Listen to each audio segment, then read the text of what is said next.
Hi guys, James at Rampant Lion Reviews again for you today with another beer review. For this one we are going to cross the waters from Skåne in southern Sweden and go to Copenhagen in Denmark. And of course many of you will have actually heard of this brewery. This is another one from Keller, and this one's quite interesting. It's called Drink in the Sun and it's a low alcohol beer. This one comes in at 0.3% and it's an American style wheat ale, and it seems to be that in these Nordic countries they're trying to allow people to still drink beer but give them a sort of better variety of beers that are very low alcohol content. The only other beer I've ever reviewed that was like this was the Nanny State from Brewdog, and I have to admit it definitely wasn't my favourite Brewdog beer that I reviewed for you. Some of their stuff is excellent, but the Nanny State was one that just I didn't really take to in honesty. So I'm very interested to see what Mikkeller's take on this is, because all of the Mikkeller beers that I've tried before have been pretty damn good, I have to say. So really interested to see what this guy is like. But anyway, as is usual, I'll tell you a little bit about the brewery. If you want to get straight to the tasting, just fast forward. There's all the usual links in the video description for you below. Feel free to connect with me on Facebook or on Untappd, but let's get on to the little history part of the video. So of course, as many of you will know, Mikkeller are the famous Danish gypsy brewery, and they were founded by Christian Keller and Mikkel Bjergso, although they're now run exclusively by Mikkel, who actually used to be a teacher. But again, these guys are very influenced by the American craft beer movement, and they basically started out as the home brewing experimentation of Christian and Mikkel, and they grew from there. Basically, they took one of their beers to a beer tasting. The guys in their group loved it, and this really inspired them to become full-on brewers. But they don't have their own brewery, and since they're a gypsy brewery, they brew at a variety of sort of host institutions, if you like.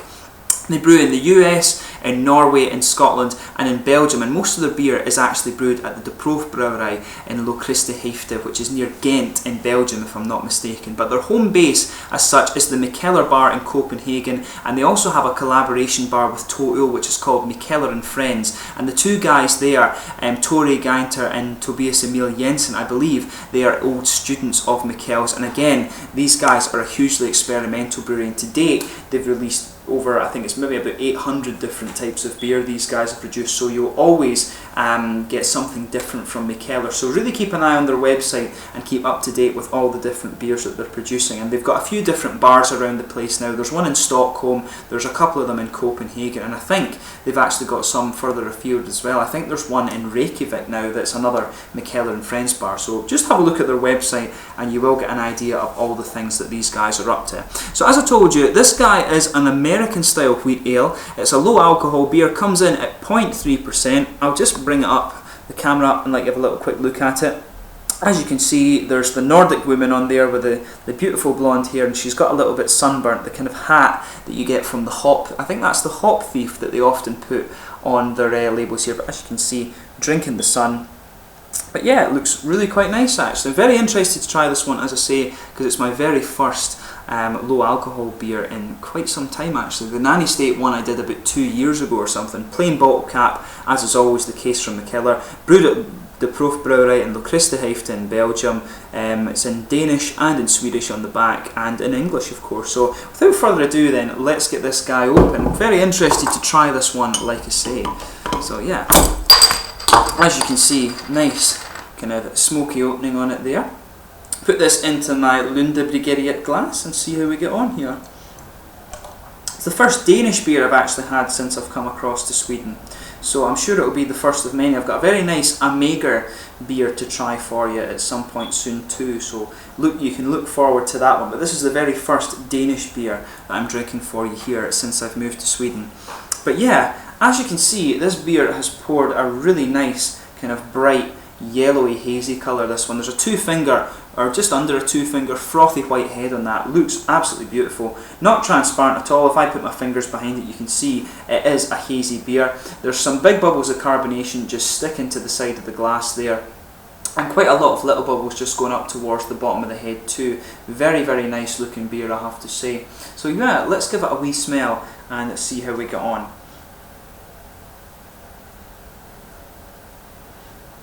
Quite interesting actually.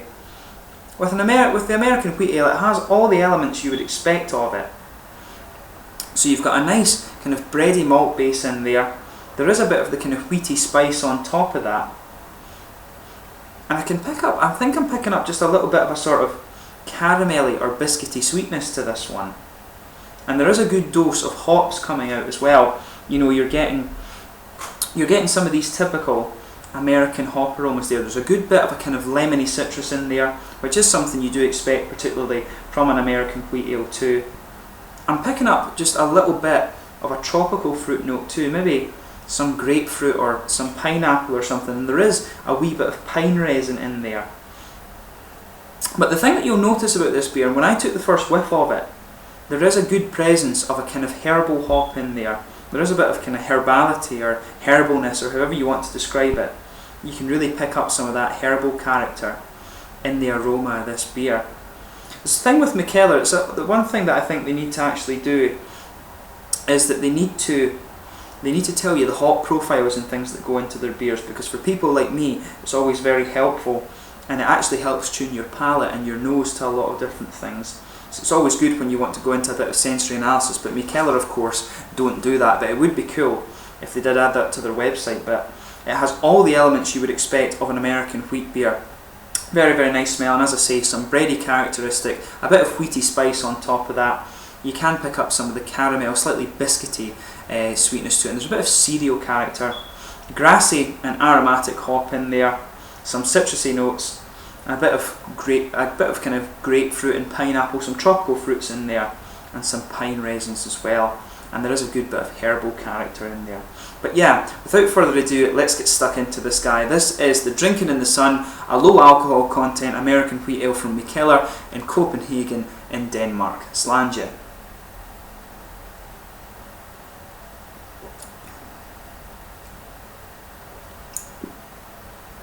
Quite an unusual flavour that's underpinning this one.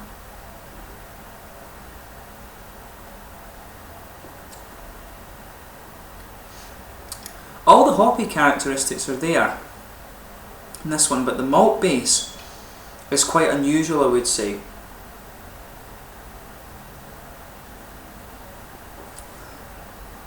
Yeah, there's a really quite unusual, slightly minerally flavour, and a bit of earthiness in there too. This kind of unusual earthy character that's in the malt base too.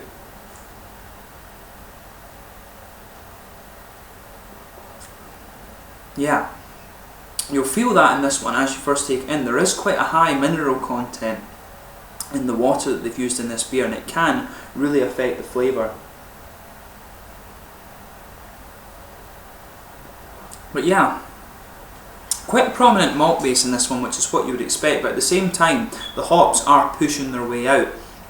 So across the middle of the tongue you've got a light bready kind of pale malt base that just blankets the middle of your tongue. It's more leaning towards the pale malt. You get this kind of unusual, slightly earthy, cereally character to it, but as your mouth adjusts to the full flavour of this beer, it kind of fades away a little bit. It's less prominent as you get through the beer.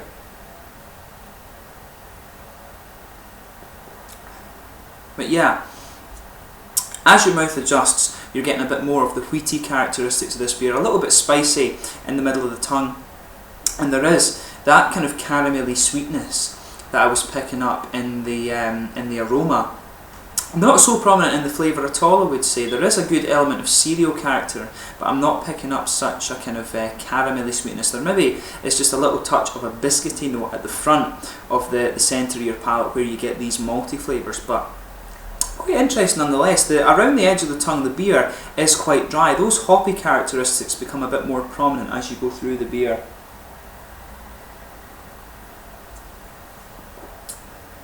But yeah, around the edge of the tongue it's mainly a grassy and aromatic hop, and as you move into the aftertaste you'll feel this kind of herbal character coming out of it, and that mixes quite well with that slightly earthy note that you pick up from the malt base. As you let the aftertaste develop a bit more, you really do get a bit more earthy and herbal character around the edge of the tongue, but you can also feel it in the middle of the palate. There is an element of citrus to this beer too. Just behind the very front of the tongue you'll get a little oily bubble, and there's a bit of a kind of slightly lemony citrus in there, maybe even a wee touch of a kind of tropical fruit in there, maybe, as I say, sort of a grapefruity or pineapple note, but that's not very prominent. It's more of a slightly lemony citrus, but not too sharp, just nice and smooth. And in front of that, you've got the kind of drier, grassy and aromatic characteristics of the beer, and that is the most prominent component of the hop flavour. And as you move further back, it becomes a bit more earthy. In the back corners of the palate, it's a definite kind of earthy and herbal characteristic that builds in there. And that, as I say, that herbal flavour builds as you move into the aftertaste. There's a lot of interesting things going on in this beer, I would say. Yeah, once you get that, you'll get a good, if you let the beer just kind of progress fully to the aftertaste after your mouth is adjusted, that herbal character becomes a bit more prominent again. On your first taste you'll get it, it will smooth out, but then let your mouth just progress into that aftertaste. But it's quite an interesting characteristic of the beer. I've not come across an American wheat ale that is quite as herby as that, so I'm not sure if that's just because it's a low alcohol content beer, which means usually the malt base is a bit less prominent in the flavour, should we say, and maybe some of the more different characteristics of the hops are coming out, giving it that herbal one. I'm not sure. If there's any homebrewers watching, please do let me know about that. Would be interesting. But that herbal characteristic in the beer is kind of quite unusual, I would say. But anyways, all the kind of aspects are in there, but that herbal and slightly earthy characteristic of the beer isn't something that I've encountered in American wheat ale before. But you can taste the wheat comes out a little bit more in the later part of the beer too, so just pay attention to that. Some interesting flavours going on in this one. But in terms of the mouthfeel, this one, it's definitely mid-bodied. The carbonation is really quite soft in there, and it works for the flavours that are in the beer, I would say. It's slightly oily. As I was telling you earlier, that brings out a little bit of the citrusy characteristic of the beer, but as I was telling you as well, most of the hop characteristic is either that earthy and herbal character, or it's the grassy and aromatic flavours that come out near the front of the palate. There is a little bit of sweetness from the malt, but overall it's a good hoppy and kind of more dry beer. You'll get that the dryness comes out particularly around the front edges of the tongue in the aftertaste. So overall, I would say it's quite an interesting one. For this beer, it does have, for it to be an American wheat ale, it has a few interesting things that I've never come across in that style before, mainly the slightly earthy characteristic to the hops and that kind of herbal flavour. I'm not sure, as I say, if that's something to do with the fact that it's a low ABV beer, so it would be interesting to know that. But if you like a bit of herbal and an earthy characteristic in your beer, which can be nice sometimes, particularly in a traditional Scotch ale, if you like. I like it in those kind of beers, but if you do like that element to the flavour, then this is one to go for. And this, I would say, is quite a good low alcohol content beer. It's quite hard to come across a good alcohol free beer, in my opinion, so I think the Keller have done pretty well with this one. It is interesting and it is a bit different from what you would usually expect from the American wheat ale style, but overall it's quite a nice one and it's quite interesting to try this style of beer, so something that I need to do a bit more of on the channel, so hopefully you can see a few more low alcohol content beers in the near future. But anyway, as always, I hope you've enjoyed the beer review. Comment in the section below and let me know your own thoughts on the beer, always interesting to read them. Until my next beer review, please like, subscribe, share, all the usual YouTube stuff. Feel free to connect with me through Facebook or Untappd. Always interesting to hear from you. Again, I hope you've enjoyed this beer review. More to come in the future from the Keller, and I hope you're enjoying these kind of Swedish and Danish reviews that I'm mainly focusing on now. There will be some other random things coming up for you soon, but until my next beer review, slange you for now.